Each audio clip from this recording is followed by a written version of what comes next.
All right, Trig lecture 12.7 and 12.8, we're going to be given a point on the terminal side of an angle that's in standard position. Remember that standard position, the initial side of our angle is the positive x-axis, and then there's a rotation from there that'll stop in one of the quadrants, either quadrant 1, 2, 3, or 4. Today we're not going to be stopping on the axes.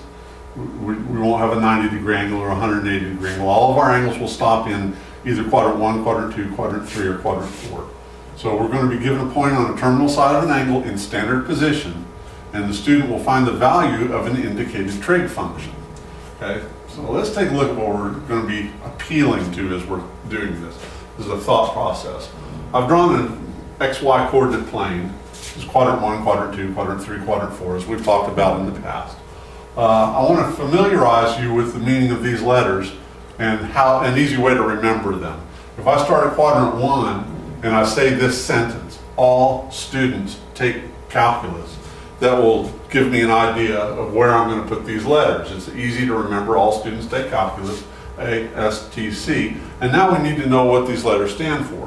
What they mean, what they stand for is the quadrant. These letters tell me which trig function is positive in the quadrant in which the letter is sitting if the angle is drawn in standard position. So for instance, if you draw an angle in standard position and it stops in quadrant 1, I don't care how many times it goes around, if it stops in quadrant 1, all of the trig functions will be positive. If you draw an angle in standard position that stops in quadrant 2 somehow, only the sine function and its reciprocal, the cosecant, will be positive. All the rest of the trig functions will be negative if you evaluate that angle using your trig function. So the sine and the cosecant are positive in quadrant 2. If we have an angle in standard position that stops in quadrant 3, only the tangent is positive and its reciprocal, the cotangent. Because if you have a number and you flip it over, it's still the same sign. So the tangent and its cofunction, the cotangent, will be positive in quadrant 3. And if we have a quadrant 4 angle, only the cosine, got to remember that stands for cosine. This is sine, cosine, and tangent. All students take calculus. Only the cosine and its reciprocal, the secant, are positive in quadrant 4. So this tells me which trig functions are positive in these quadrants if the angle stops there. So let's keep this in mind, and I'll show you how to use this kind of thinking to do what we're doing today. So let's find the value of the indicated trig function. I'm looking for the tangent of theta, and I've got this angle right here. So what I'm thinking to myself is all students take calculus.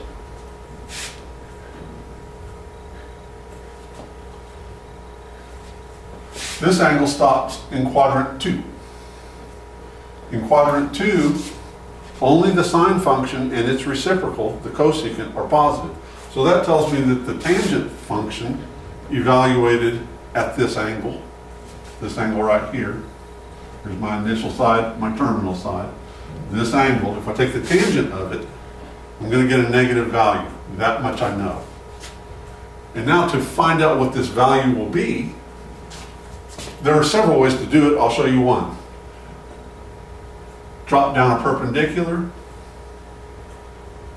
have a little horizontal and a perpendicular. That makes this a right angle. And if you were going to graph this point from the origin, you would go 16 units to the left, making this line segment 16 units long. The coordinate is negative 16 because we're moving to the left, but this length is still 16. Length is never negative. That just indicates the direction from the origin. And then the length of this would go 16 to the left and up 4. And here's our reference angle. This is the angle. We look at the reference angle, which is the angle formed by the terminal side and the nearest x-axis. And then I could take the tangent of this. Well, the tangent is defined as opposite over adjacent. So I could say the tangent of theta is negative 4 over 16. I say, hey, that'll reduce. The tangent of theta is 1/4, and it'll be negative because I'm in quadrant 2. All trig functions are positive in quadrant 1. Sine and cosecant are positive in quadrant 2, all the rest are negative. In quadrant 3, the tangent and its reciprocal cotangent are positive, all the rest are negative. And in quadrant 4, the cosine and its reciprocal, the secant, are positive in quadrant 4. Okay. So that's what we're doing today. And there's more than one way to do this, but this is a good way. We'll get into x, y, and r later. For now, we'll just do it this way. Okay, I'm looking for the cosine of theta. I'm given this drawing right here. I'll see if I can scooch this whole thing over a little bit. Make sure you guys can see this. There we go. All right, I'm in quadrant 4. All students take calculus. I'm in quadrant 4. I'm looking for the cosine, so I know my cosine value is going to be positive because I'm in quadrant 4. That's what this C stands for. Cosine and its reciprocal. I'm talking about this angle.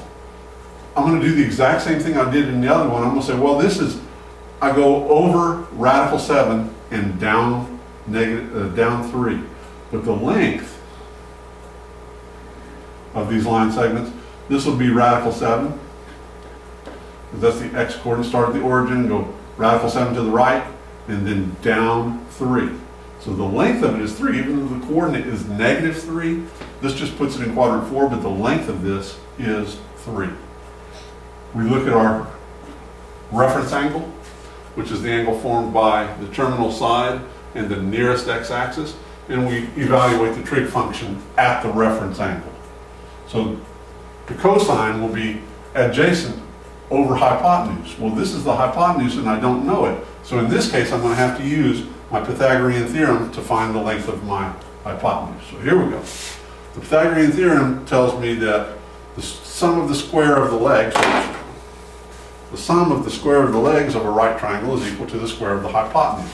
And since I went horizontally and then vertically, that makes this a 90-degree angle, making this a right triangle. So I'm going to say radical 7 squared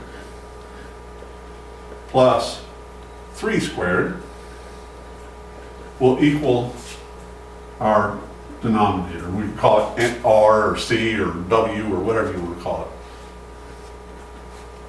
This is 7. Radical 7 times radical 7 is 7. Plus 9 is equal to C squared. This is 16. If C squared is 16, then C is 4. Plus or minus 4, but since we're talking about a length, we're going to use the principal square root. So this is now 16. Now I know that this is 16. And so now I can find the cosine. The cosine by definition is adjacent over hypotenuse. That will give me radical 7 over 16. And that's what we're looking for. We evaluated the trig function at the given angle.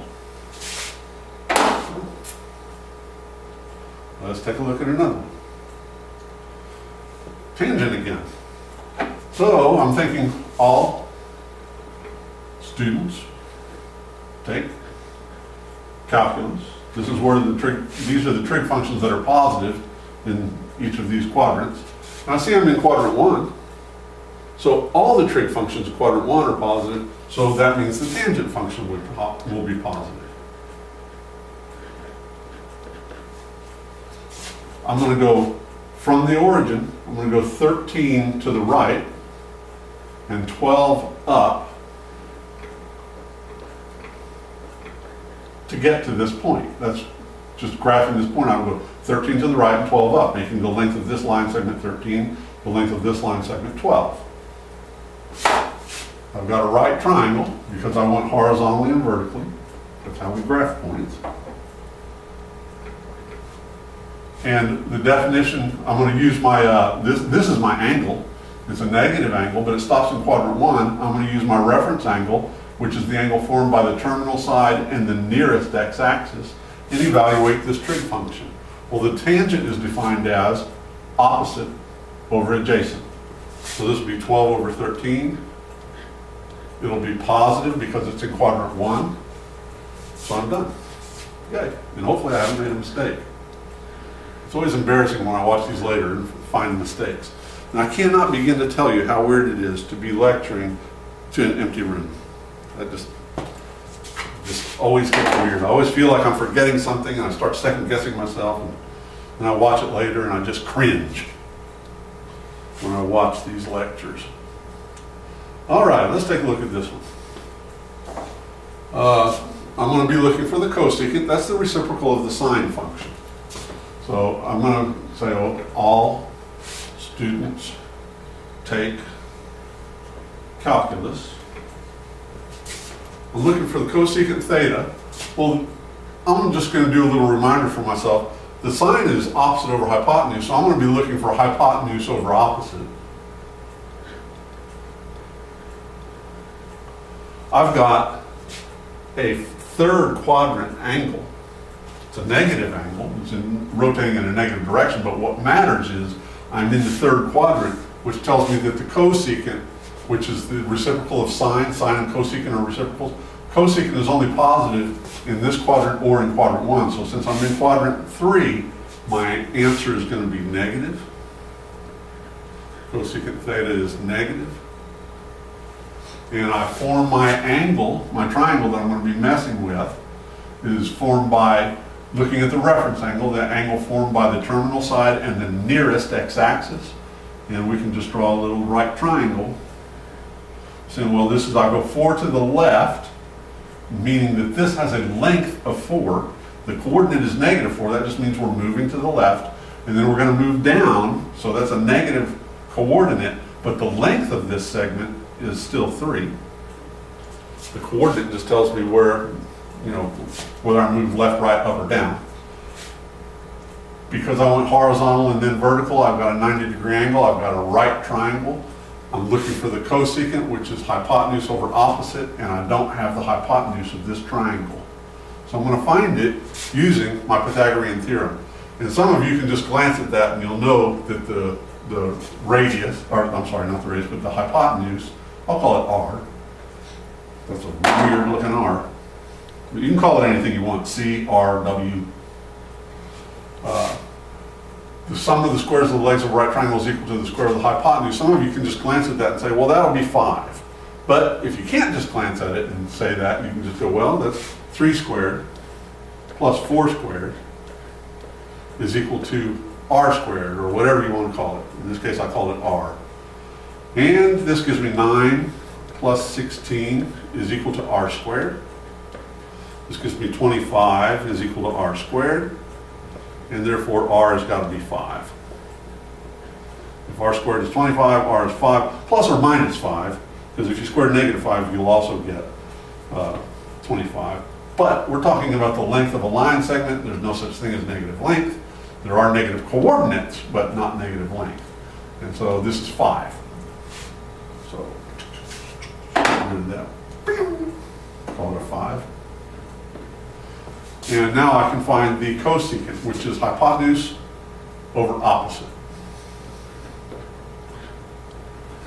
I knew it was going to be negative because I was in quadrant 3, and the cosecant is only positive in quadrant 2, and all of them are positive in quadrant 1. And the sine and cosecant are positive in quadrant 2, meaning that if it's in quadrant 3, cosecant must be negative. I found the hypotenuse using the Pythagorean theorem, and used the definition of the cosecant. Hypotenuse over opposite. Hypotenuse over opposite. Opposite the angle. Alrighty, that's what we're doing today. Hopefully that makes sense. So what did we do, real quick? Given a point on the terminal side of an angle in standard position, and we found the value of an indicated trig function. There's our terminal side of an angle in standard position. There's the point that we're given. Angle in standard position. There's the point that we're given, and we evaluated the given trig function. So yay! You could do this.